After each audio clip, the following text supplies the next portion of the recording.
Welcome students. ਅਸੀਂ ਅੱਜ ਤੋਂ ਸ਼ੁਰੂ ਕਰਨ ਜਾ ਰਹੇ ਹਾਂ English language. 3rd number portion ਦੇ ਵਿੱਚ ਤੁਹਾਡਾ ਜਿਹੜਾ 30 ਨੰਬਰ ਦੇ ਕੁਐਸਚਨ ਇਹਦੇ ਵਿੱਚ ਆਉਣਗੇ। ਇਹਦੇ ਵਿੱਚ A ਭਾਗ ਦੇ ਵਿੱਚ ਕੰਪਰੀਹੈਂਸ਼ਨ ਜਿਹੜਾ ਅਸੀਂ ਕਰਾਂਗੇ ਬਾਅਦ ਵਿੱਚ। B ਭਾਗ ਦੇ ਵਿੱਚ ਪੈਡਾਗੋਜੀ ਆਫ ਲੈਂਗੁਏਜ ਡਿਵੈਲਪਮੈਂਟ ਆ, ਜਿਹਦਾ ਪਹਿਲਾ ਲੈਸਨ ਆ ਲਰਨਿੰਗ ਐਂਡ ਐਕੁਜੀਸ਼ਨ, ਜਿਹੜਾ ਅਸੀਂ ਅੱਜ ਕਰ ਰਹੇ ਹਾਂ। ਇਹਦੇ ਵਿੱਚ ਮੀਨਿੰਗ ਆਫ ਲੈਂਗੁਏਜ ਸਭ ਤੋਂ ਪਹਿਲਾਂ। Language is a means of verbal medium for expression of communicating ideas, feelings, experiences and realizations.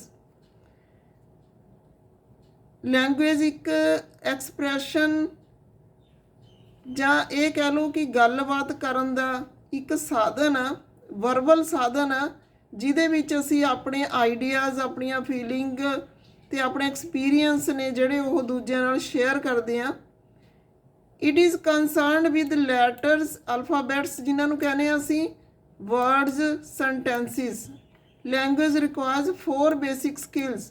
Language ਸਿੱਖਣ ਲਈ, ਕੋਈ ਵੀ ਲੈਂਗੁਏਜ ਸਿੱਖਣ ਲਈ 4 ਬੇਸਿਕ ਸਕਿੱਲ ਚਾਹੀਦੀਆਂ ਨੇ: speaking, writing, reading and listening. Only human beings have this privilege to use language for verbal interaction among themselves. ਸਿਰਫ ਮਨੁੱਖ ਹੀ ਇੱਕ ਦੂਜੇ ਨਾਲ ਵਰਬਲ ਜਿਹੜੀ ਇੰਟਰੈਕਸ਼ਨ ਕਰ ਸਕਦੇ ਨੇ। In fact language is N essential part of human life. ਇਸ ਲਈ ਲੈਂਗੁਏਜ ਆ ਜਿਹੜੀ ਉਹ ਹਿਊਮਨ ਬੀਇੰਗ ਦਾ ਲਾਈਫ ਦਾ ਐਸੈਂਸ਼ੀਅਲ ਪਾਰਟ ਆ। ਇਹਦੀਆਂ ਡੈਫੀਨੇਸ਼ਨਸ ਨੇ ਐਲਨ ਦੀਆਂ, ਜਿਹੜੀਆਂ 3 ਡੈਫੀਨੇਸ਼ਨਸ ਨੇ। ਇਹਦੇ ਵਿੱਚ ਪਹਿਲੇ ਵਿੱਚ ਇਹਨੇ ਕਿਹਾ language is a means of communicating thoughts. ਆਪਣੇ ਵਿਚਾਰਾਂ ਨੂੰ ਪ੍ਰਗਟ ਕਰਨ ਦਾ, ਵਿਚਾਰਾਂ ਨੂੰ ਦੱਸਣ ਦਾ ਸਾਧਨ ਆ language. Means of social control, ਸਮਾਜਿਕ ਕੰਟਰੋਲ ਦਾ ਸਾਧਨ ਆ language. Is a social activity rather than the means of individual self expression. Social activity ਮੰਨਿਆ ਗਿਆ ਇਸ ਨੂੰ। ਆਕਸਫੋਰਡ ਡਿਕਸ਼ਨਰੀ ਦੀ ਜਿਹੜੀ ਡੈਫੀਨੇਸ਼ਨ ਆ। Words and the methods of combining them for expression of thought. Language ਕੀ ਆ? ਇੱਕ ਇਸ ਤਰ੍ਹਾਂ ਦਾ ਵਰਡਸ ਦਾ ਕੰਬੀਨੇਸ਼ਨ ਆ ਜਿਹੜਾ ਸਾਡੇ ਵਿਚਾਰਾਂ ਨੂੰ ਪ੍ਰਗਟ ਕਰਦਾ ਹੈ। BHM ਸਟਰੈਂਗ ਦੀ ਡੈਫੀਨੇਸ਼ਨ ਆ, language is an articulate system of signs primarily in the medium of speech. Edward Spear the definition of language is a purely human and non-instinctive method of communicating ideas, emotions and desires by means of a system of voluntarily produced symbols. Broadly speaking, language includes all those verbal, non-verbal actions of human beings that are related to the communication of ideas. ਅਸੀਂ ਕਹਾਂਗੇ verbal ਤੇ naan verbal ਜਿਹੜੇ ਸਾਡੇ ideas ਨੂੰ communicate ਕਰਦੇ ਨੇ, ਦੂਸਰਿਆਂ ਤੱਕ ਪਹੁੰਚਾਉਂਦੇ ਨੇ, ਉਹ ਸਾਰਿਆਂ ਨੂੰ ਲੈਂਗੁਏਜ ਕਿਹਾ ਜਾਂਦਾ ਹੈ। It emerges from meaningful words. ਇਹਦੇ ਵਿੱਚ ਮੀਨਿੰਗਫੁਲ ਵਰਡ ਨੇ ਜਿਹੜੇ ਉਹ ਆਉਂਦੇ ਨੇ। The moment we say something meaningful, we are saying it in some language. In this sense, bodily postures, gestures, written and printed symbols come within the definition of language. ਤਾਂ language ਦੇ ਵਿੱਚ ਕੀ ਕੁਛ ਆ ਜਾਂਦਾ ਹੈ? Meaningful words, body posture, gestures, written ਤੇ printed symbols ਨੇ ਜਿਹੜੇ ਉਹ ਆ ਜਾਂਦੇ ਨੇ। ਅੱਗੇ ਅਸੀਂ ਕਰਦੇ ਹਾਂ nature of language. There are certain characteristics that make a nature of language clear. ਕਿਹੜੀਆਂ ਜਿਹੜੀਆਂ ਨੇ ਸੁਭਾਅ ਇਸ ਦੀਆਂ ਕਰੈਕਟਰਿਸਟਿਕਸ ਕਿਹੜੀਆਂ ਨੇ? Language essential for speech. Language is an arrangement of oral, written, signs, symbols and words. Is always rational, is evolutionary in nature, involves the process of thinking, is a mean to communicate one's thoughts, feelings and experiences. Language is clearly a kind of control. It is through language that human being preserve, develop and prosper their knowledge। ਤਾਂ language ਦੇ ਰਾਹੀਂ ਹੀ ਜਿਹੜੇ human being ਨੇ ਆਪਣੀ knowledge ਨੂੰ share ਕਰ ਸਕਦੇ ਨੇ। ਲੈਂਗੁਏਜ ਦੇ ਰਾਹੀਂ ਹੀ ਇੱਕ ਤਰ੍ਹਾਂ ਦਾ ਕੰਟਰੋਲ ਆ ਜਿਹੜਾ ਅਸੀਂ ਆਪਣੇ ਆਪ 'ਤੇ ਕਰ ਸਕਦੇ ਹਾਂ। ਲੈਂਗੁਏਜ ਦੇ ਰਾਹੀਂ ਹੀ ਅਸੀਂ ਆਪਣੇ ਵਿਚਾਰ, ਆਪਣੀਆਂ ਭਾਵਨਾਵਾਂ ਅਤੇ ਆਪਣੇ ਤਜਰਬੇ ਦੂਜਿਆਂ ਰਾਹੀਂ ਸਾਂਝੇ ਕਰ ਸਕਦੇ ਹਾਂ। ਇੱਕ ਇਸ ਤਰ੍ਹਾਂ ਦੀ ਪ੍ਰੋਸੈਸ ਆ ਜਿਹੜੀ ਸਾਨੂੰ ਸੋਚਣ ਲਈ ਰੁਝਾ ਕੇ ਰੱਖਦੀ ਹੈ ਕਿ ਅਸੀਂ ਸੋਚ ਕੇ ਬੋਲਣਾ ਹੁੰਦਾ ਤਾਂ ਅਸੀਂ ਸੋਚਦੇ ਰਹਿੰਦੇ ਹਾਂ। Language generally adopts two main forms, oral and written. ਦੋ ਤਰ੍ਹਾਂ ਦੀ ਹੁੰਦੀ ਆ, ਮੌਖਿਕ ਅਤੇ ਲਿਖਿਤ।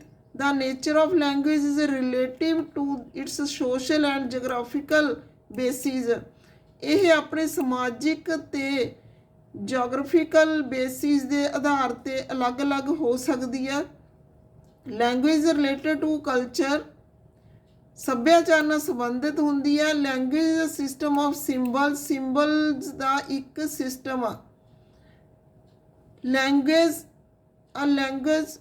ਅ language require the operation of an inborn capacity possessed by all human beings।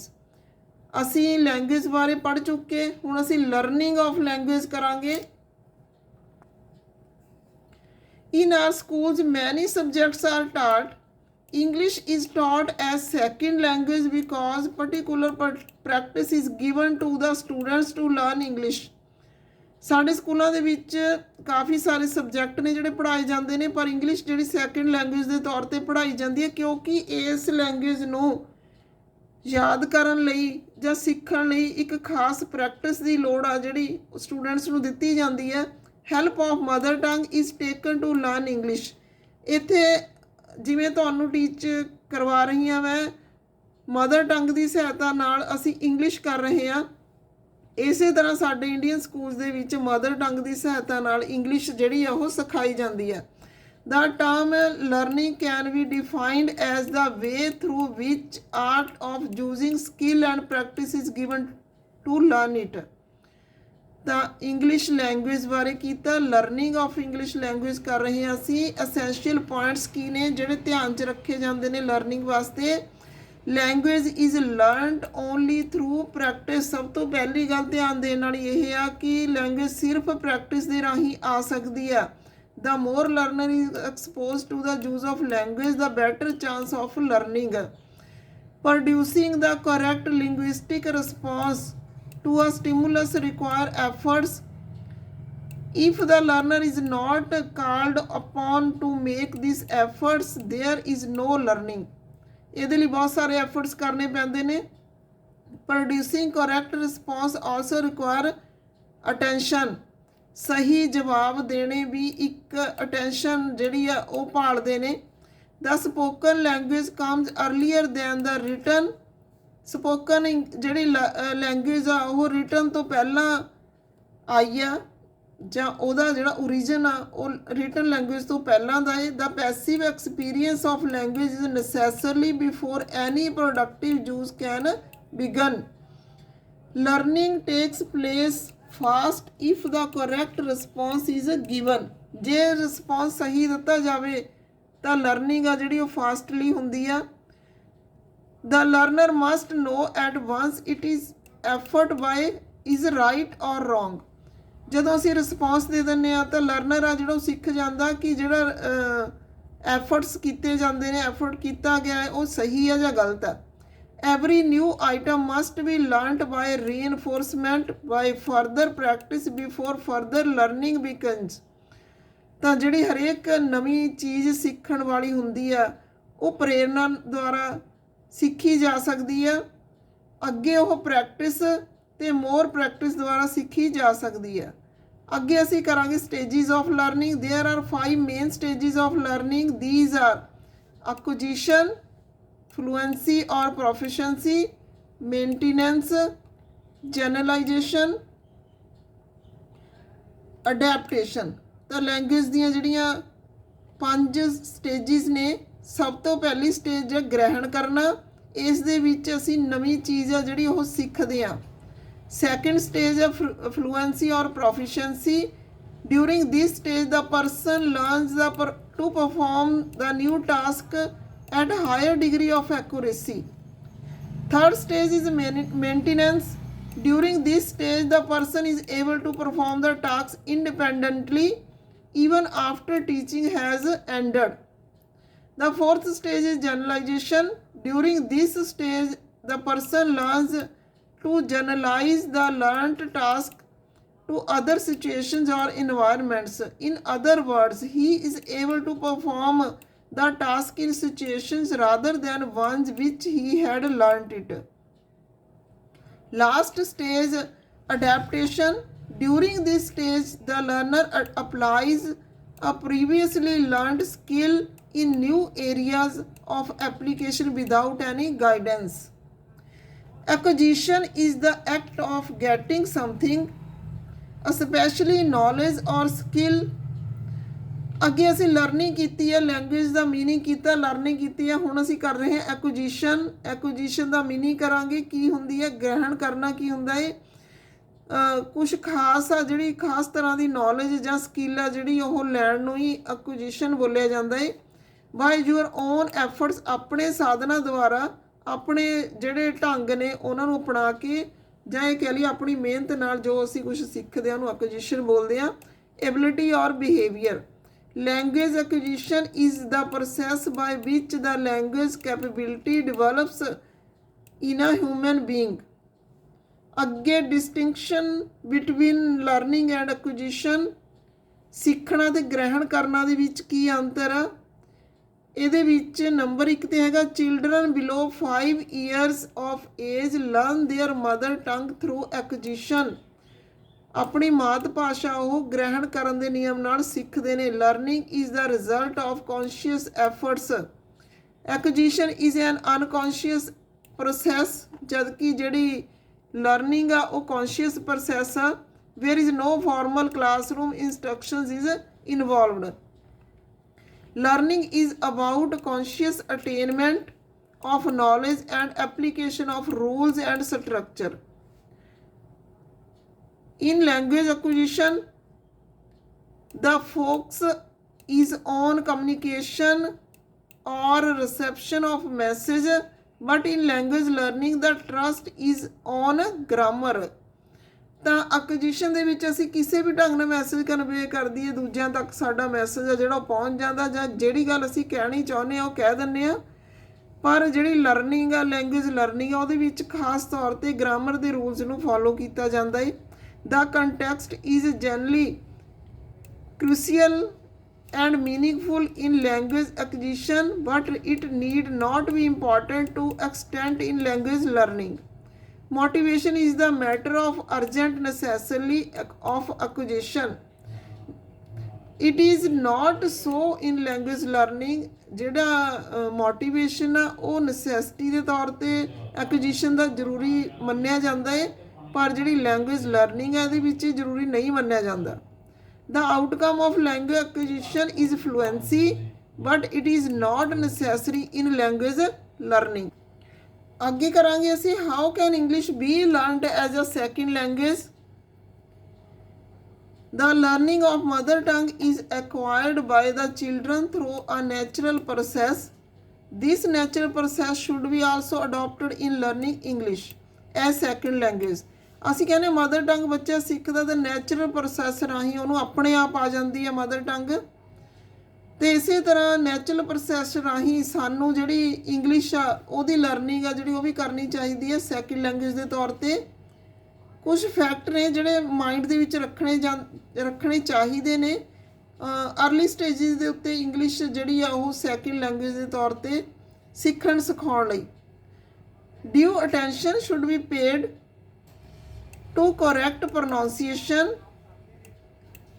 Pronunciation ਦੇ ਉੱਤੇ ਧਿਆਨ ਦੇਣਾ ਸਭ ਤੋਂ ਪਹਿਲੀ ਗੱਲ। Formation of speech habits,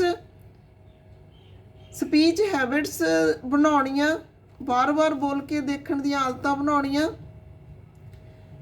loud reading, ਤੀਜੇ ਨੰਬਰ 'ਤੇ ਲਾਊਡ ਰੀਡਿੰਗ ਆ ਜਿਹੜੀ ਸ਼ੁੱਡ ਬੀ ਗਿਵਨ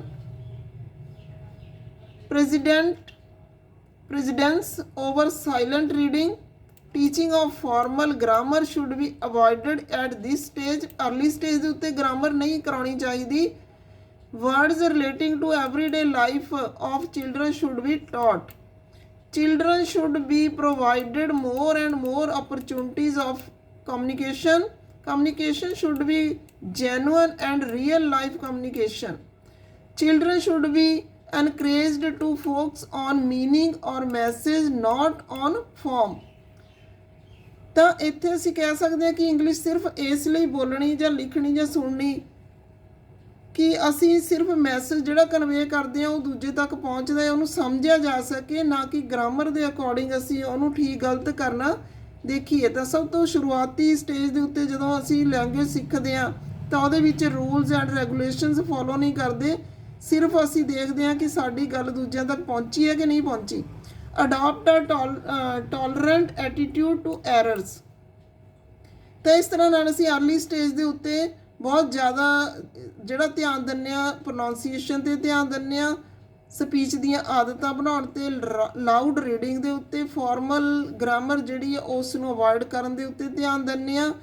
ਐਵਰੀਡੇ ਜਿਹੜੀਆਂ ਲਾਈਫ ਦੀਆਂ ਸਿਚੁਏਸ਼ਨਸ ਨੇ ਉਹਨਾਂ ਨੂੰ ਅਸੀਂ ਫੋਲੋ ਕਰਦੇ ਹਾਂ ਅਤੇ ਵੱਧ ਤੋਂ ਵੱਧ ਮੌਕੇ ਦਿੰਦੇ ਹਾਂ ਕਮਿਊਨੀਕੇਸ਼ਨ ਦੇ, ਤਾਂ ਕਿ ਜਿਹੜਾ ਬੱਚਾ ਕਮਿਊਨੀਕੇਟ ਕਰਨਾ ਸਿੱਖ ਜਾਵੇ ਅਤੇ ਰੀਅਲ ਲਾਈਫ ਦੇ ਵਿੱਚ ਨਵੇਂ ਜਿਹੜੇ ਤਜਰਬੇ ਨੇ ਉਹ ਦਿੰਦੇ ਹਾਂ। ਤਾਂ ਇਹ ਸੀਗਾ language acquisition, language learning, language meaning, nature of language. ਤਾਂ ਅੱਜ ਦੀ ਵੀਡੀਓ ਦੇ ਵਿੱਚ ਇੰਨਾ ਹੀ। ਅੱਗੇ ਇਸ ਦੇ ਜਿਹੜੇ MCQs ਨੇ ਨੈਕਸਟ ਵੀਡੀਓ ਦੇ ਵਿੱਚ ਉਹ ਕਰਾਂਗੇ ਅਸੀਂ। Okay, thanks.